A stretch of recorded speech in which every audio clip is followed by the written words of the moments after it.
everyone. My name is Sydney Zeiker, and I'm the Safe Community Program Manager here at Crime Stoppers of Houston. And I want to welcome you back to another cyber safety conversation in partnership with Sprint. In these monthly videos, we cover some sort of safety topic. Every other month, we typically talk about a more generalized cyber safety conversation, and then the months in between, we pull something from the headlines, something that's been hot in the news lately. This month, we're going to be covering TikTok. During this time of social distancing, I have seen more news about TikTok than ever before. And not only news, I've just seen so many more people utilize TikTok than I've ever seen in any time past. So because of that, I want to give a little background about what TikTok is and if there's any concerns and how to keep yourself and your students safe while using the app. First of all, TikTok started as a different app called Musical.ly. And the best way I can think to describe Musical.ly is kind of like video karaoke. So then, after Musical.ly had been around for a little bit, it got bought out by a Chinese-based company called ByteDance. When ByteDance bought Musical.ly, they initially said that they intended to keep Musical.ly and ByteDance separate. However, over time, what happened is that they kind of combined the two apps and created one centralized app called TikTok. Now, in 2019, TikTok had 750 million downloads, making it the top downloaded app in the United States. So, this is a hot new app, and there's kind of a lot going on surrounding TikTok. Let's talk about what it even is. Really, what TikTok is a platform for you to post short videos of varying kinds. It integrates a lot of, video editing tools that make videos interesting and kind of have some fun, cool effects. And so it's a really fun platform if you look at it just at face value.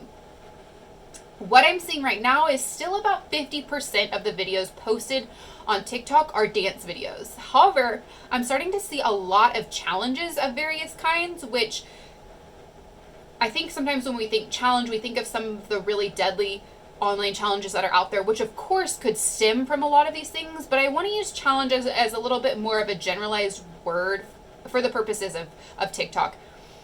Challenges that I'm seeing right now are someone somewhere on this earth will post a video of themselves doing a dance or doing some kind of act or something, and they'll typically use a hashtag and then push it out for everyone else to make a version of that same dance or that same video, and use that same hashtag. And then you can see how all of the people who've done that challenge have interpreted that. So a common one that I'm seeing right now is a makeup brush challenge. So there's kind of a few ways that you can do this one. The first way is you wake up and you look how you look when you wake up, and then you take one of your makeup brushes and you go like this to the camera, and then when the makeup brush comes down out of the camera, you look like all of a sudden you are put together and ready for the day. That one has other variations where like multiple users will film a small segment of that video and then put them all together. So it's like a series of people doing the makeup brush thing, and it all comes together in one culmination of one short video. There's all kinds of challenges. That was just one example that came to mind. Now, all this sounds well and fun, so what's the big deal? Why is it showing up in headlines? Really, all of that boils down to data harvesting. Now, the interesting thing to me about data harvesting is that pretty much every app that is out there is harvesting your data in some way. We have laws here in the States about data harvesting.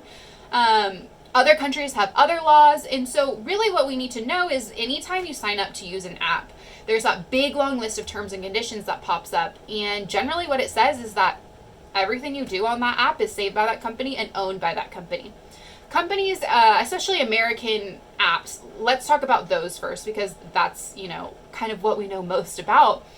American apps typically use data like where you live, like what part of the country you live in, things that you like on that app to populate ads and learn about what they should be showing you, what content you might be interested in, things like that. That's why if you scroll on Instagram, chances are you'll come across an ad for something that you've been wanting or that would just be perfect for you in your life. Okay, there's a lot that goes into coming up with those algorithms, but a lot of it is data harvesting. Now, the concern with TikTok is that this app is not an American-based app. It's a Chinese-based app, and China has different laws about data harvesting than we do. So what we're seeing here, the two main questions surrounding data harvesting in TikTok are, one, what data is being harvested by TikTok? And two, where is that data going? The main law of concern in China is that their apps are supposed to hand over data that they've harvested to the Chinese government. So that's really the question here. Is American data being handed over to Chinese government or not? And are they harvesting, is TikTok harvesting the same kind of data that, say, Instagram or Snapchat is harvesting, or is it different? Things that we've seen, we don't know for sure, but things that we've seen and suspected that TikTok might be harvesting are things like, regular American apps harvest, like your name and your birthday and what part of the country you live in, what things you like, stuff like that, but also things down to keyboard strokes and the model of your phone and your location, all of those things. Here's what I have to say about the whole situation. I think that you should do research about data harvesting in general, whether it's a Chinese app, an Australian app, or an American app, I think, or anything in between. I think that it's important for you to know what information about you, what private information about you is being saved, and what that information is being used for. I'll link a couple of articles below about, TikTok and a few news articles that I've seen just recently. But I also really encourage you to look at this stuff for yourself and decide for your family what is best. A resource that I want to provide for you is Common Sense Media. We love Common Sense Media here at Crime Stoppers. We think that they do a really great job of staying up to date on the hottest apps and the hottest media of any kind. You can go find parental settings or parental reviews on various kinds of media. I think that they're a great one. Just go to their website. You can type in whatever app or whatever media you're looking for, and you'll get a lot of reviews and a lot of information about that app. I want to end with reminding you to go into safety settings on any app and make sure that you are using that app in the most secure way possible. When you download TikTok, it defaults to a public account, meaning anyone that has TikTok or really even doesn't have TikTok can view your content. It's important for you to go into settings within TikTok and change that setting to private. There's underneath the privacy setting, there's a whole list of other things that you can control as well. So just take a moment to read through those and decide what you think is best for you, your family, and your app. I know that this time of social distancing is new and unique and presents so many challenges for all of us. And with that, I think sometimes we're all a little tempted to allow things that we wouldn't normally allow in our lives and in our households.